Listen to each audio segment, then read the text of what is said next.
আমি যখন আমার আল্লাহর নামের জিকির শুরু করে দেই, আল্লাহর নামের স্বাদ আর মজার মহাসাগরে আমি ডুব মারি। ও মুসলমান, একটু আওয়াজ করে জবাব দিতে হবে, আমার আল্লাহর নামের জিকিরের ভিতরে, আল্লাহর ইবাদতের ভিতরে স্বাদ আর মজা নাই? একসাথে আওয়াজ করে বলুন, নাই না আছে? এরা মুসলমান, দুনিয়ার অন্যান্য বস্তুর ভিতরে যদি মজার স্বাদ থাকতে পারে, আল্লাহর ইবাদতের ভিতরে তো অবশ্যই অবশ্যই মজা আর স্বাদ আছে। মজাটা যে পায় দুনিয়ার সহায় সম্পদ, টাকা পয়সা, তার কাছে আর মজা লাগে না। এই জন্য আল্লাহ শেষ রাতে উঠে উঠে তাহাজ্জুদের নামাজ পড়ে, তাহাজ্জুদের নামাজে এত মজা পায়, রাজা বাদশারা প্রাসাদে ঘুমায়া এর 1000 কোটি ভাগের 1 ভাগ মজা পায় না। আরে জোরে না না, কখনোই হতে পারে না, কখনোই হতে পারে না। আল্লাহর বান্দা আল্লাহর কদমে সাজদা দিবে, সুবহান রাব্বিয়াল আলা, সুবহান রাব্বিয়াল আলা, সুবহান রাব্বিয়াল আলা বলে কলবে যে মজাটা অনুভব করে দুনিয়ার কোন জায়গায় এই মজা পাইতে পারে না। বেলাল ডাক দিয়ে আবু বকর সিদ্দিক, শুনুন গো, আমি আপনাকে বারবার কথা দেই, কিন্তু আমি কথা অনুযায়ী শুরু করি আসতে। যখন আমি আমার আল্লাহ নামের জিকির শুরু করে দেই, তখন আমি আমার আল্লাহ নামের স্বাদ আর মজা আমার কলবে এমন ভাবে পাইতে থাকি যেন আমি আমার মহলার নামের স্বাদ আর মজার মহাসাগরে ডুব মারি। আর আমি যখন ওই মারিফতের জগতে চলে যাই, ওই মজাটা আমি যখন অনুভব করতে থাকি, এই সময় কাফের বেঈমানেরা কেমন জুলুম নির্যাতন করে আমি বলার টের পাই না। আওয়াজ কেমন করে বড় হয়ে যায় এটাও আমার খবর থাকে না। লা ইলাহা জবান খুলেন, জবান খুলেন, সবাই একসাথে একসাথে আওয়াজ করে বলেন, লা ইলাহা ইল্লাল্লাহ, লা ইলাহা ইল্লাল্লাহ, লা ইলাহা ইল্লাল্লাহ, মুহাম্মাদুর রাসূলুল্লাহ। আল্লাহু আকবার। আওয়াজ করে বলেন, একটু মজা আছে না নাই? ওই আরো জোরে কোন, আরো জোরে কোন, না আছে? গোলামি হবে একমাত্র কার? ওই গোলামির ভিতরে স্বাদ আছে, মজা আছে, এমন মজা, এমন স্বাদ যেটা কোনোদিন কমে না, যেটা কোনোদিন কমে না। আর দুনিয়ার যত মজা আছে স্বাদ বলেন কমে কমে। কোরআনের তেলাওয়াতের মজা মনে হয় কিছু কমছে,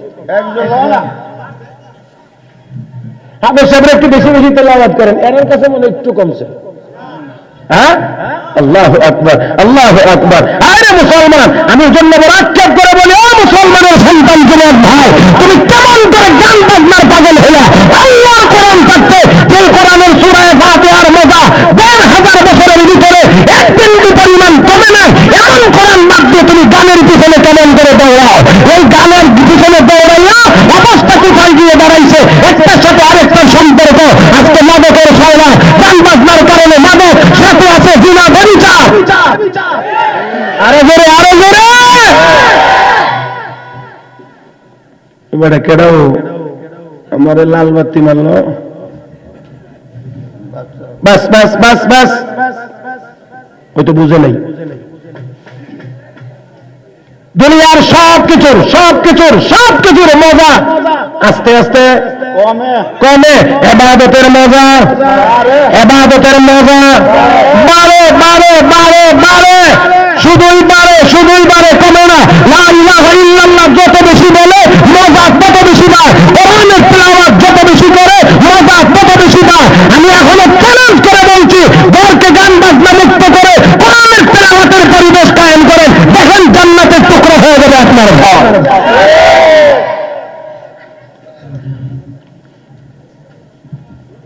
মুহতারাম হাজিরিন, বড়ই আক্ষেপের সাথে বলতে হয়, খুবই আক্ষেপের সাথে বলতে হয়, কোরআনওয়ালারা দুনিয়া থেকে চলে গেছে, তাদের নাম এখনো জিন্দা। কথা কয় না কেন? তাদের নাম এখনো জিন্দা, তাদের নাম এখনো জিন্দা। তাদের নাম উচ্চারণ না করলে হয় না, তাদের নাম উচ্চারণ করাই লাগে। মালদার, দুনিয়াদার, ক্ষমতাদার, শেয়ারের মালিক, অমুক তমুক কত হাজার হাজার চলে গেছে, 100 বছরের ভিতরে একজন উচ্চারণ করে না। কথা বলেন না কেন? কথা বলেন না কেন? আরে ভাই, আপনাদেরকে আমার মতো এই একজন তালেবুল ইলমের পক্ষে বোঝানোটা কতটাই বা সম্ভব, বুঝাইবার মতো যোগ্য মহান ব্যক্তি আলহামদুলিল্লাহ আপনাদের খেদমতে উপস্থিত আছেন। গুরুত্বপূর্ণ আলোচনা আপনারা শুনবেন। খেয়াল করে দেখেন আমি ছোট্ট একটা কথা আপনাদেরকে শোনাই। আসলে ওই জায়গাটাই আমরা বুঝতে চেষ্টা করি না যে ইমানদারের জীবন কিভাবে পরিচালিত হবে। হাকিম মুহাম্মদ মুজাদ্দিদে মিল্লাত হযরত মাওলানা আশরাফ আলী থানভী রাহমাতুল্লাহি আলাইহি যিনি 1365টি কিতাব লিখেছেন। না সুবহানাল্লাহর আস্তে কোন কয়টা?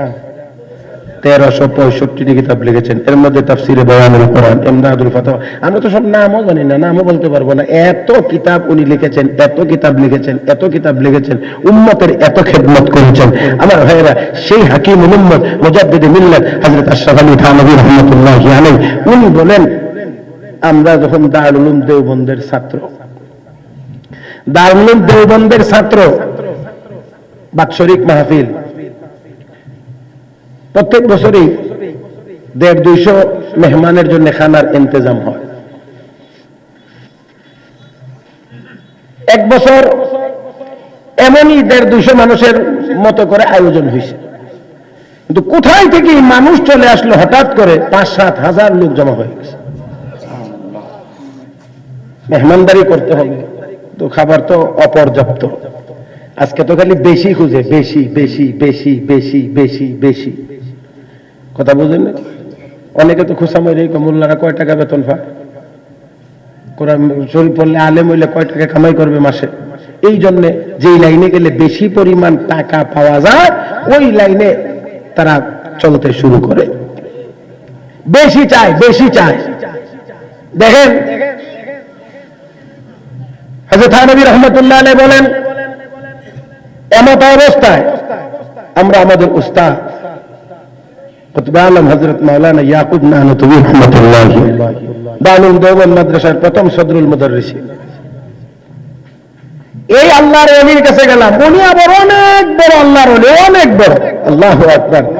আমি হযরত থানভী রাহমাতুল্লাহ আলাইহি এত কিতাব লিখছেন, ঘরে ঘরে মুসলমানের ঘরে ঘরে ওনার কিতাব।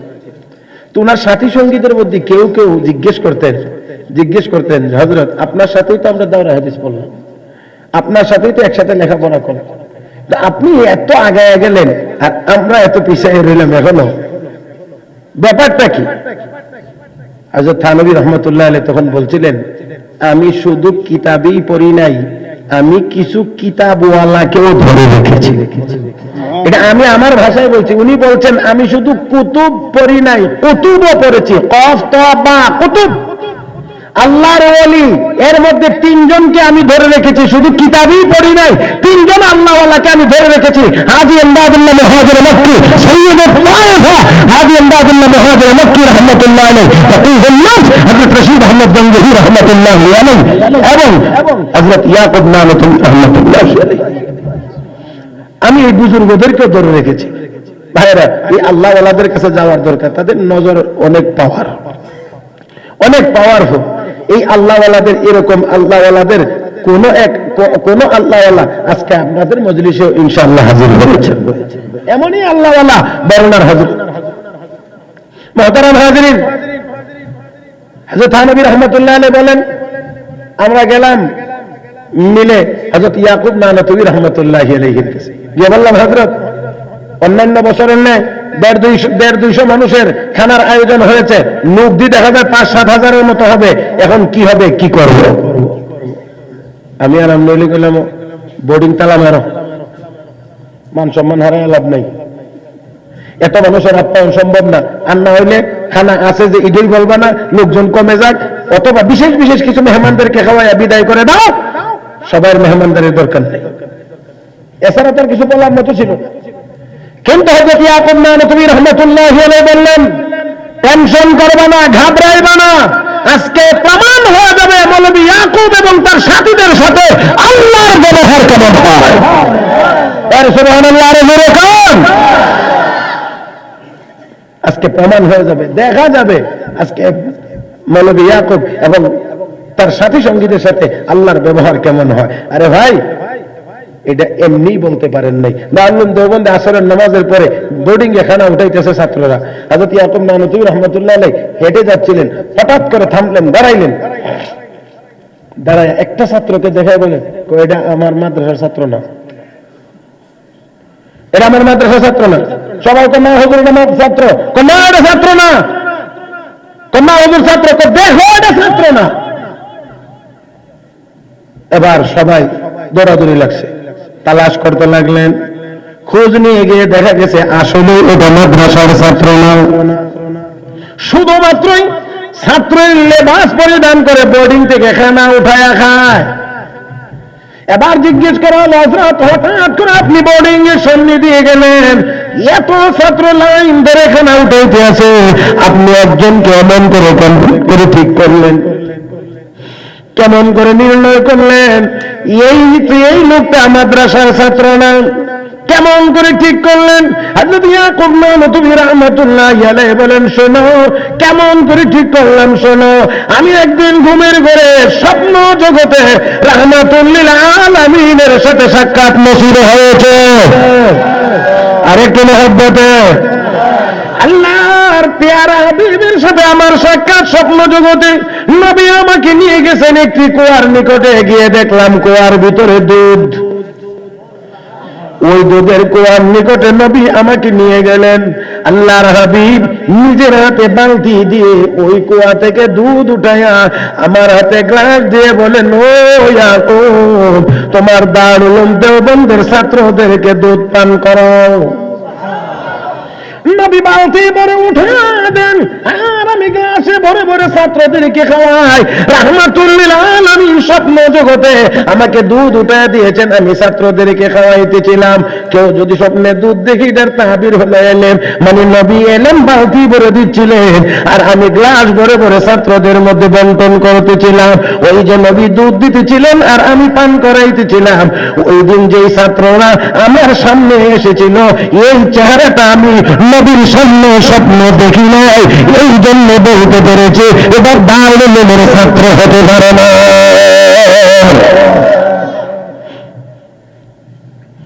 ও বন্ধুরা, হযরত আশরাফ আলী থানভী রাহমাতুল্লাহি আলাইহি বলেন, আমরা সবাই গেলাম, গিয়ে বললাম, হযরত এই হালাত কি করবো? ঘাবড়াও না, ঘাবড়াও না, দেখা যাবে মৌলভী ইয়াকুব এবং তার সাথী সঙ্গীদের সাথে আল্লাহর ব্যবহার কেমন হয়। এই কথা বলেই তিনি গেলেন বোর্ডিং এ।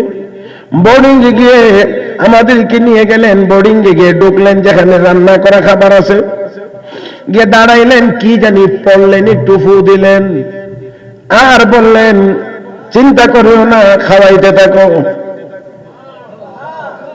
আমাদেরকে আসেননি না নাই? চিন্তা করিও না, খাওয়াইতে থাকো।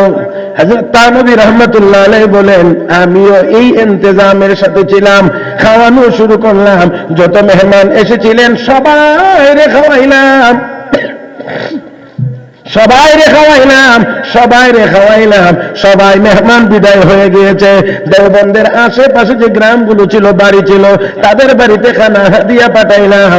এরপরেও একটানা দারুল উলুম দেওবন্দের ছাত্ররা 3 দিন পর্যন্ত এই খাবার খেয়েছে।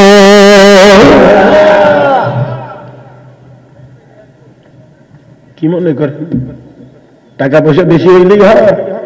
এটা এটা এটা আর একটা জায়গা। আমার ভাইয়েরা, এই জন্য আসুন, ইবাদত করলে, আল্লাহর গোলামি করলে লাভ আল্লাহর না বান্দার? না করলে লস আল্লাহর না বান্দার? আজকে না করে, ইবাদত না করে, আল্লাহর গোলামি না করে আমরা ক্ষতিগ্রস্ত হচ্ছি। মুহতারাম হাজিরিন, আজকে কোথাও শান্তি নাই, কোথাও নিরাপত্তা নাই, শুধুমাত্র এই জন্য কেমন হাহাকার হাহাকার লাগে। আমার ভাইরা, আমার বন্ধুরা বলতে চায়, তাকায়া দেখেন, তাকায়া দেখেন, দুনিয়ার যত জায়গা শান্তির আইন তৈরি হয়, ওই জায়গার ভিতরেও শান্তি নাই। কথা বলে না কেন? কিন্তু মসজিদে যান, মসজিদে গিয়ে দেখবেন শান্তির নমুনা মসজিদের ভিতরে আছে। দিন মজুর লোকটাও যদি আগে যাইতে পারে, তার জায়গা মসজিদের আগে। কথা বলে না? আর কোনো কিছু হয় না, এই জন্য পানিশমেন্ট হয় না, সাজা হয় না। আর যদি অফিসে কলি রাখবে তো দূরের কথা, খালি কাপড় চোপড়ের একটু বাতাস লাগে, রাত ধরে রান্নাবাটি হয়। একই সামনে খড়ে হো গয়ে महमूद आयाज, ना कोई बंदा रहा ना कोई बंदा नाज। सुल्तान মাহমুদ গজনবী আর তার গোলাম আয়াজ একই সাথে নামাজে দাঁড়িয়ে আছেন, একই সাথে নামাজে দাঁড়িয়েছেন। কে গোলাম আর কে মালিক চিনার কোন ব্যবস্থা নাই, কে বাদশা কে একজন গোলাম বোঝা যায় না। আমার বন্ধুরা, এটা হলো আসল শান্তির জায়গাটার নাম হলো মসজিদ। ও মেহতার আমাদের দুনিয়ার বহু জায়গায় লেখা থাকে ধূমপান নিষেধ। যেখানে লেখা থাকে ধূমপান নিষেধ, এখানে আরো বেশি খায়। যেখানে গিয়ে দেখবেন লেখা আছে এখানে পেশাব করিবেন না, এখানে আরো বেশি করে করো।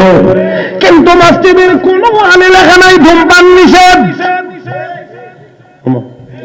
মসজিদের কোন ওয়ালে লেখা আছে ধূমপান নিষেধ, কিন্তু এরপরে মসজিদে গিয়ে কেউ সিগারেট খায় না, পুলিশও লাগে না, র্যাবও লাগে না, কিছুই লাগে না। কারণ এটা ইবাদতের জায়গা, শান্তির জায়গা, এখানে গিয়ে কেউ অশান্তির কাজ করে না। আমার ভাইরা, তাই আসুন বলছি, যতক্ষণ পর্যন্ত আল্লাহর গোলামির জন্য মসজিদে হাজির হবে না, মসজিদ কেন্দ্রিক আমাদের জীবন হবে না, যতদিন পর্যন্ত নামাজ হবে না, রোজা হবে না, আল্লাহর ইবাদত বন্দী হবে না, ততক্ষণ পর্যন্ত টাকা দিয়ে ধন্দানো দিয়ে অস্ত্র গোলাবারুদ দিয়ে সমাজে শান্তি প্রতিষ্ঠিত করা যাবে না। হয় না, হবে না, হতে পারে না, কোনদিনও হবে না। কারণ মালিক বানাইছেন কি জন্যে? মালিক বানাইছেন গোলামি করার জন্য। সৈয়দ তায়েফা হাজী ইমদাদুল্লাহ মুহাজির মক্কি রাহমাতুল্লাহি আলাইহি বলতেন, হাসরের ময়দানে আমার আল্লাহ যদি আমাকে বলেন, ও ইমদাদ আমার কাছে কি চাও? আমি বলবো, মালিক তোমার আরশের নিচে আমি 2.5 হাত জায়গা চাই। ও মালিক, আমি তোমার আরশের নিচে 2.5 হাত জায়গা চাই। 2.5 হাত জায়গা দিয়ে তুমি কি করবা? মালিক, দুনিয়ার জীবনে তোমাকে না দেখে তোমার কদমে সাজদা দিয়েছিলাম। মালিক রে, আজকে আরশের নিচে 2.5 হাত জায়গা দাও, তোমার কুদরতি কদমটা দেখে দেখে তোমাকে সাজদা দিতে চাই। ও হেরা, কি মজা তারা পেয়েছিলেন, কি মজা তারা পেয়েছিলেন। অতএব এই জন্য বলছি, আল্লাহর ইবাদত যদি কোনো মানুষ করে, ইবাদতের ভিতরে, নেক আমলের ভিতরে, জিকিরের ভিতরে, তিলাওয়াতের ভিতরে এমন মজা আল্লাহ রেখে দিয়েছেন, এই মজার নাগাল যদি কেউ পেয়ে যায়, দুনিয়ার অন্য কোনো মজা তার কাছে আর ভালো লাগে না, মজা লাগে না। ইমাম আযম আবু হানিফা আন-নু'মান রাহিমাহুল্লাহ রমজান মাসে 61 বার কোরআন খতম করতেন। না সুবহানাল্লাহ, সুবহানাল্লাহ, মুখে আয় না, জোরে কোন 61 বার কোরআন খতম করতেন। কাবা শরীফে গেলেন, তাওয়াফ করলেন, 2 রাকাত নামাজের জন্য দাঁড়াইলেন, 2 রাকাত নামাজের জন্য দাঁড়াইলেন, 1 রাকাতে 15 পারা কোরআন তেলাওয়াত করলেন। কয় পারা? 15 পারা। আল্লাহু আকবার, আল্লাহু আকবার। 15 পারা কোরআন তিলাওয়াত করে রুকুতে গেলেন, সেজদা দিয়ে উঠলেন, অতঃপর বাকি 1 রাকাতে বাকি 15 পারা কোরআন তিলাওয়াত করে 2 রাকাত নামাজের ভিতরে 30 পারা কোরআন খতম। আপনারা একটু আওয়াজ করে এখন জবাব দিবেন সুবহানাল্লাহ, তার একটু বড় আওয়াজে। এই ইবাদতের ভিতরে কিছু মজা না পাইলে পাইলে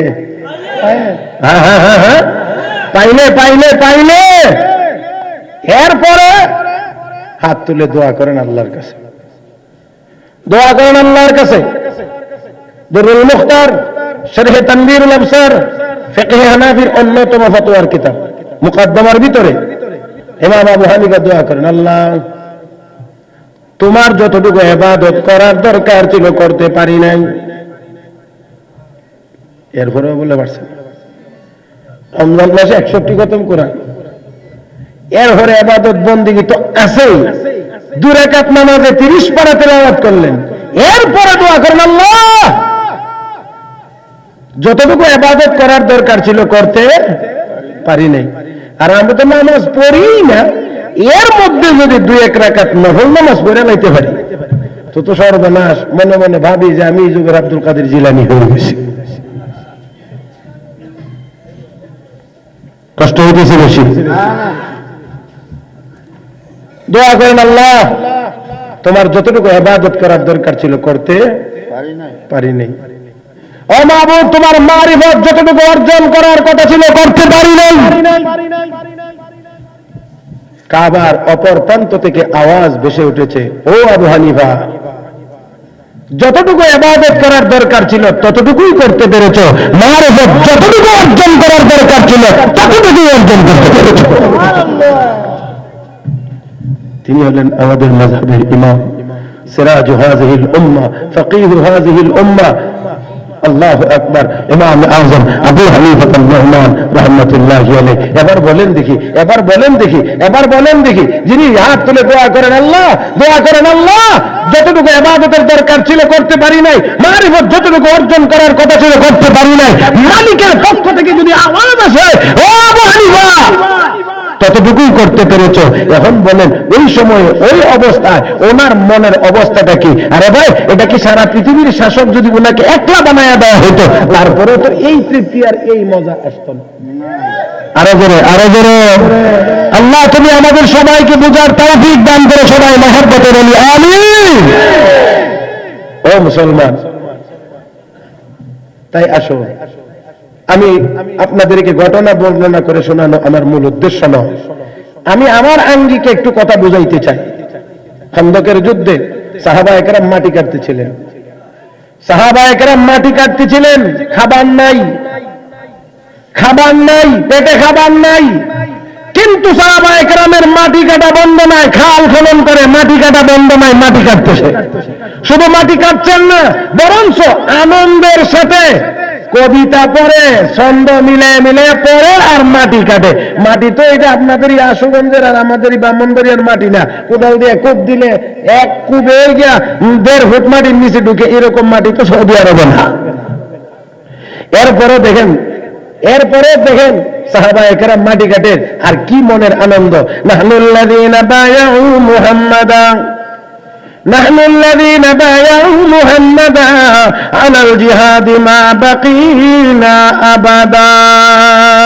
আল্লাহু আকবার। পেটে খাবার নাই, মাটি কাটে আর আমরা ওই লোক যারা মুহাম্মদুর রাসূলুল্লাহর হাতে বায়াত গ্রহণ করেছি, জীবনের শেষ রক্তবিন্দু পর্যন্ত কাফেরদের মোকাবেলায়। সাহাবায়ে কেরাম মাটি কাটছেন।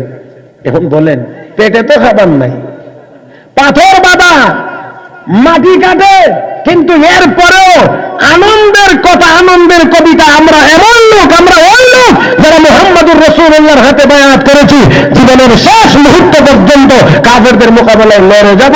এই কথাটা কি মনে করেন অশান্তির কথা? না। আল্লাহু আকবার। এখন এই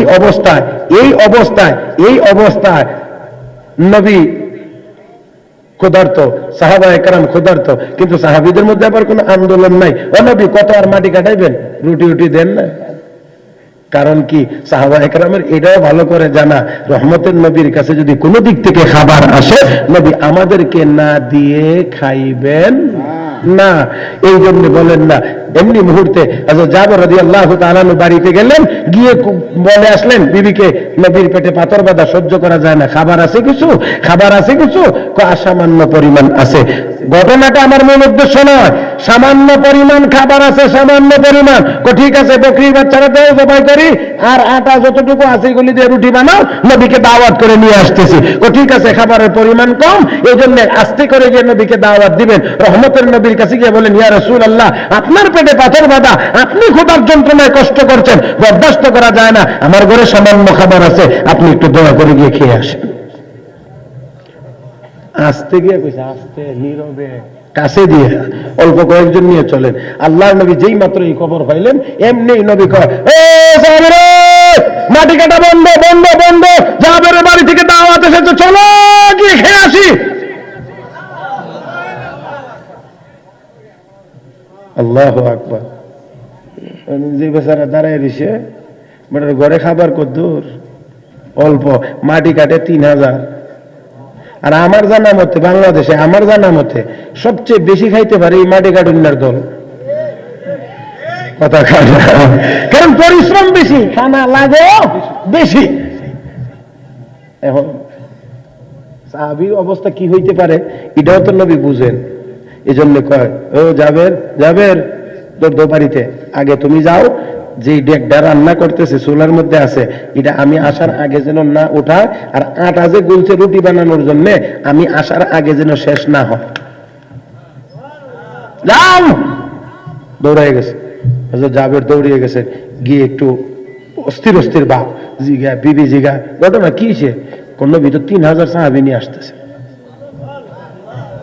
এ ভাই, আমি যে জিনিসটা বুঝাইতে চাচ্ছি আপনারা একটু গভীরভাবে খেয়াল করতে হবে। তৃপ্তিটা কি, মজাটা কি, আনন্দটা কি, ওই জায়গাটা আপনাদেরকে বুঝতে হবে। কি হয়েছে? 3000 নিয়ে আসছেন, বলেন নাই খাবার যে কম, বলছি এরপরে নবী আসতেছেন, তাহলে তো আপনার টেনশনের কোনো কিছু নাই, কারণ নবী জানার পরেও যেহেতু নিয়ে আসতেছেন, অবশ্যই আল্লাহর পক্ষ থেকে কোনো ফয়সালা হয়ে যাবে। এই মজাটা হইলো এখানে। আর আমরা মজাটা বুঝি হানকিটা বইরে দিলে, কথা কয় না। এক টুকরা কমলে গায়ের বাড়ি গেছিলাম, তৃপ্তিটা কোন জায়গায় এটা বুঝতে হবে। খেয়াল করে দেখেন, টেনশন করবেন না। আল্লাহ রাসূল গেলেন, সাহাবীদেরকে বসাইলেন, যাবের ফাঁক করে নিয়ে যাও, করে ডেকটা উঠাও, ফু, আটা কই, ফু। আরে মিয়া, আমি বুঝানোর জন্য বলছি, রহমতের নবীর জবানের ফু। কথা জোরে জোরে জোরে জোরে জোরে, এটা আমার আপনার সলমউদ্দিন কলমউদ্দিনের ফু না, তুমি এটা বিশ্ব নবীর জবান দিয়ে ফু দেওয়া হয়েছে। অ্যাকশন আছে না নাই? আরে কথা বল না, নাই না আছে। ফখরে বাংলা রহমতুল্লাহ আলাইহির একবার হুজুর ডাক্তারের কাছে গেলে ট্যাবলেট দে, ইনজেকশন দে, সিরাপ দে, খাইলে ভালো হইতে পারে, বুঝা না। আপনারা মোল্লার কাছে গেলে দুই ঠোঁটের মাঝখান দিয়ে জানি কি ফু দেয়, ফু, এতে করে রোগ ভালো হইতে পারে? খারে কইছে, টের হইছে। কথা বুঝছেন না বাবা? ফখরে বাংলা রহমতুল্লাহ আলাইহিকে আপনারা চিনেন তো, মুরব্বীরা তো চিনবার কথা। তো দেখেন, টের হইছে না কার কাছে কইছে, মনে করছে এটা বুঝি মেরাজ লোকের মতো, এরকম মনে করে কান্দাস করে কিন্তু ফখরে বাঙ্গাল যে ফখরে বাঙ্গাল, এর যে কত বড় এলেমের পাহাড়, এটা আন্দাজ করতে পারে নাই। মিশরে যখন উনি সভাপতিত্ব করছিলেন আর আলেম ওলামারা বক্তব্য দিচ্ছিলেন, তখন মিশরীয় এক মাওলানা সবাই এসে সভাপতির অনুমতি নেয় ওয়াজ করবার লাগে। ফখরে বাঙ্গাল রহমতুল্লাহ তাকায় দেয়, মিশরের মৌলবীরা এখনো দাঁড়িয়ে নাই, অনেকের না নাই, তাকায় দেন, মাশাআল্লাহ তুতা পরিষ্কার। তো উনি অনুমতি চাই ওয়াজ করবেন, একটু বয়ান করবেন। জিজ্ঞাসা কোন বিষয়ে বয়ান করবেন? আলা সুন্নাতি রাসূলিল্লাহ, নবীর সুন্নতের উপরে একটু ওয়াজ করবেন, এই জন্য সভাপতির পারমিশন চায়। এখন ফখরে বাঙ্গাল কয়, তাই যদি সুন্নতি ওয়া লাইসা ফিকা সুন্নাতুন, আপনি মানুষকে সুন্নতের ওয়াজ করবেন, আপনার নিজের মধ্যেই দি সুন্নাত নাই। কথা কানা কেন নাই? বেটা তো গরম হয়ে গেছে গা, মিশরের বড় পণ্ডিত, বড় মৌলভী সাহেব, হ্যাঁ, আর তখনকার পূর্ব পাকিস্তান থেকে এই মাওলানা তাজুল ইসলাম গিয়ে সভাপতির চেয়ার ভাইয়া এখন আমাদের উপরেই লাঠি ঘোড়ায়। এই জন্য মেজাজ গরম করে এবার বলতে আছে, হালিল ইসলাম মুআল্লাকুন ফিল লিহইয়া, ইসলাম কি দাড়ির মধ্যে লটকানো, যে দাড়ি না থাকলে ইসলাম থাকবে না? একটু মুখটারে কেমন করে যেন বলতে চাইছে, হালিল ইসলাম মুআল্লাকুন ফিল লিহইয়া, ইসলাম কি দাড়ির মধ্যে লটকানো, যে দাড়ি না থাকলে ইসলাম থাকবে না? ফখরে বাঙ্গাল সাথে সাথে জবাব দিয়ে বলেন, লা বালিল লিহইয়াতু মুআল্লাকুন ফিল ইসলাম, ইসলামের মধ্যে দাড়ি ইসলামের মধ্যে লটকানো না, কিন্তু দাড়ি ইসলামের মধ্যে লটকানো, ইসলাম দাড়ির মধ্যে লটকানো না। কথাটা বুঝেন না মনে হয়? আমি একটু বলতে ফেসলা গিয়ে দিচ্ছি নাকি? হ্যাঁ, তিনি বললেন, উনি বলছেন ইসলাম কি দাড়ির মধ্যে লটকানো, তিনি বললেন যে না, ইসলাম দাড়ির মধ্যে লটকানো না, তবে দাড়ি ইসলামের মধ্যে লটকানো। এই বেচারাতে গিয়া এই পণ্ডিতে কি করে ঠাট্টা করে আর কি, তো আন্দাজ করতে পারেন নাই যে এটার মধ্যে যে কি অ্যাকশন। ফখরে বাঙ্গাল কয়, তোমার প্রশ্নের উত্তরটা তো দিতাম চাই, দেওয়ার দরকার, তবে দিতে গেলে একটা কথা বলা লাগে, ভয় হচ্ছে কথা বললে তুমি না আবার রাগ করো। কন্যা হুজুর রাগ করবো না। রাগ করবো কেন বলেন? কন্যা আবারও বলছি দেখো রাগনি করো, কন্যা হুজুর রাগ করবে না বলেন। আবারও বলছি দেখো রাগনি করো, কন্যা রাগ করবে না। বছর বাঙ্গাল কো বেটা দেখতে তো তোমার ভালো মানুষের মতোই দেখা যায়, কিন্তু আসলে তো তুমি আস্তে একটা হারামজাদা। কি জাদা? হারামজাদার অর্থ বুঝেননি? জারজ সন্তান।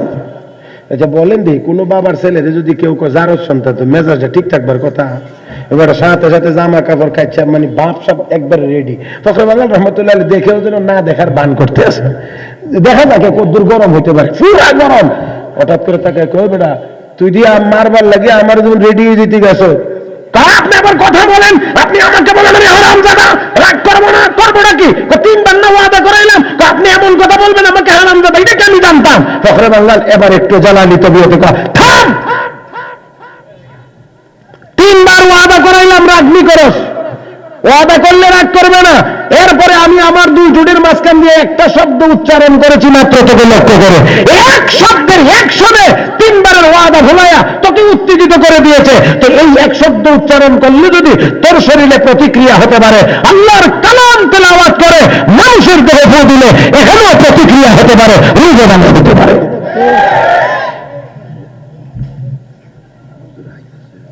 জি মুহতারাম হাজরিন, আমি কথা শেষ করতে হবে, হযরত চলে আসবেন, এর আগে সামান্য একটু কাজ তো আমাদের আছে। মুহতারাম হাজরিন, আমি বলছিলাম হযরত জাবের রাদিয়াল্লাহু তাআলা বাড়িতে গেলেন, নবী ফু দিলেন, এবার বললেন জাবের শুরু করে দাও, শুরু করে দাও, শুরু করে দাও, শুরু করে দাও। হযরত জাবের বললেন রুটি আর গোশত সাহাবীদের মধ্যে বন্টন করতে লাগলাম। 3000 সাহাবী পর্যন্ত রুটি আর গোশত পৌঁছে গিয়েছে। এরপরেও দেখতে পাইলাম যতটুকু দিয়ে শুরু করেছিলাম সবটুকুই বাকি আছে। এই জাতি মুসলমান। ولو أن أهل القرى آمنوا واتقوا لفتحنا عليهم بركات من السماء والأرض। আল্লাহ কো ঈমান ওয়ালা তাকওয়া ওয়ালা যদি হয়ে যাও, আসমান জমিনের বরকতের দরজা সব খুলে দেবে। কে খুলে দেবেন? এই আসমান জমিন কার? বরকতের দরজা খুলে দিবেন কে? আল্লাহর কথা কি বিশ্বাস হয়? তাহলে আসেন, আল্লাহ বলেন ইমানদার ও দুনিয়ার মানুষ গোলামি করো একমাত্র কার? আল্লাহ। আমার আল্লাহর ইবাদত যদি করতে হয় তাহলে ইবাদত জানতে হয়। কথা কি বুঝেননি? আমার ইবাদত যদি করতে হয় তাহলে ইবাদত জানতে হয়। জানার নাম ইলম, মানার নাম আমল।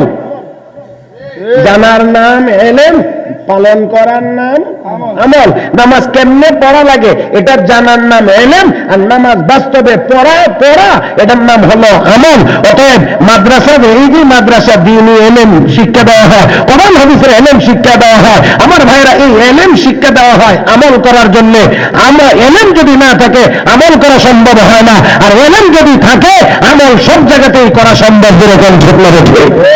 এবারে আসেন, তাহলে আমাদেরকে যদি নামাজ পড়া লাগে নামাজের ইলম অর্জন করতে হবে, রোজা রাখতে হলে রোজার ইলম অর্জন করতে হবে। মুহতারাম হাজিরিন, এইভাবে করে নামাজ যদি পড়তে হয় কোরআনের তেলাওয়াত শিখতে হবে। যেমন করে পুরুষদেরকে শিখতে হবে, ঠিক তেমনিভাবে মহিলাদেরকেও মেয়েদেরকেও শিখতে হবে। যেরকম ঠিক না ঠিক? তাহলে এই দ্বীনি মাদ্রাসা, মহিলা মাদ্রাসা আপনাদের এই গ্রামে প্রতিষ্ঠিত হয়েছে। জোরে একবার মহব্বতে শুকরিয়া আদায় করে সবাই বলেন তো দেখি আলহামদুলিল্লাহ।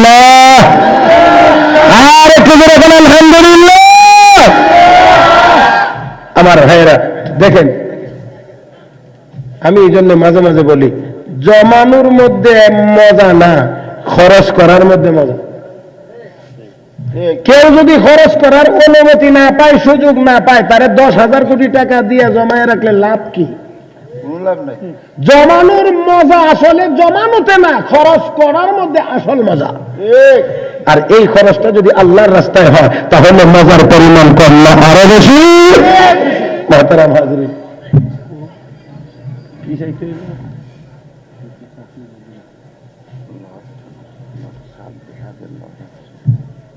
মুহতারাম হাজিরিন, এই মাদ্রাসার ঘরের কোন তলার কাজ হবে?